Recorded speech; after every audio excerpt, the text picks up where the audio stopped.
जो मुस्कुरा रहा है उसे दर्द ने पाला होगा, जो चल रहा है उसके पाँव में छाला होगा। बिना संघर्ष के इंसान चमक नहीं सकता, जो जलेगा उसी में दिया उजाला होगा। संघर्ष क्यों बचे संघर्ष से, संघर्ष ही तो जीवन की आत्मा है। जितना कठिन संघर्ष होगा उतनी शानदार जीत होगी। एक बार एक किसान भगवान से बहुत ही नाराज हो गया। किसान बहुत मेहनती था, बहुत मेहनत से वह खेतों में अनाज उगाता था, उसकी देखभाल करता, पर अक्सर उसकी फसल खराब हो जाती।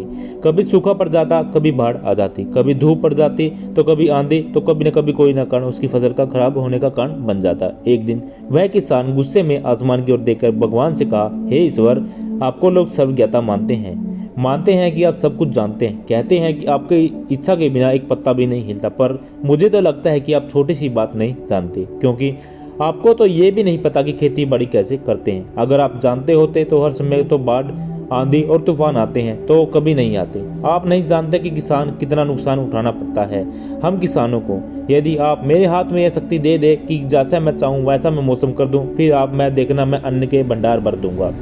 भगवान इस किसान के तीखे वाक्य सुनकर मुस्कुरा रहे थे और किसान के सामने प्रकट होकर बोले, मैं आज तुम्हें यह शक्ति देता हूँ कि तुम अपने खेतों पर तुम्हारी जैसी इच्छा की वैसा मौसम कर दोगे। मैं बिल्कुल भी दखल नहीं दूंगा, तुम्हारी इच्छा से सब कुछ होगा। किसान बहुत खुश हो गया।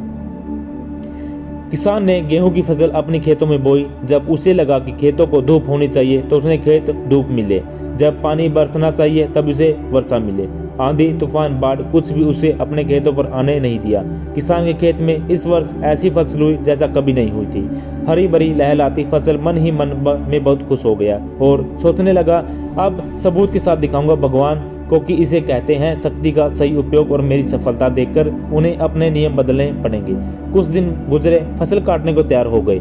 किसान बहुत उत्सुकता के साथ फसल को काटने लगा, पर जैसे ही उसकी नजर गेहूं की बलियों पर पड़ी तो उसने अपना सिर पलट लिया। वह रोने लगा।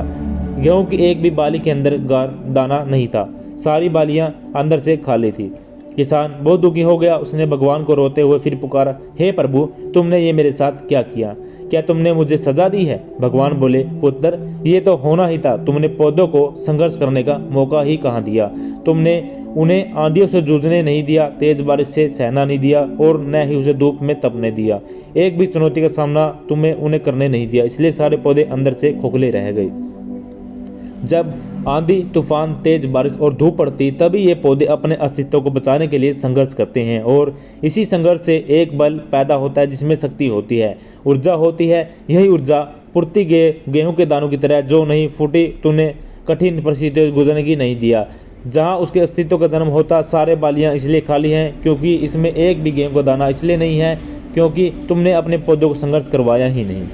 याद रखिए, स्वर्ण में स्वर्णीय आबाद तभी आती है जब वह आग में तपने, गलने और हथौड़े से पिटने जैसे संघर्षों से गुजरता है। कोयले का टुकड़ा हीरा तभी बनता है जब वह उस ताप की मुश्किल परिस्थितियों से गुजरता है। इसी तरह यदि हमारी जिंदगी में कोई संघर्ष ही ना हो, कोई चुनौती ही ना, तो हम भी गेहूं की बालियों की तरह खोखले रह जाएंगे, कोई अस्तित्व नहीं होगा हमारा।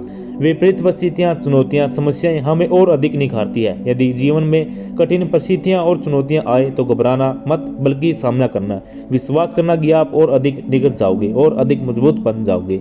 किसी ने कितना सही कहा है, जिंदगी जीना आसान नहीं होता, बिना संघर्ष कोई महान नहीं होता। जब तक ना पड़े हथौड़े की चोट, जब तक पत्थर भी भगवान नहीं होता। बोलिए राधे राधे।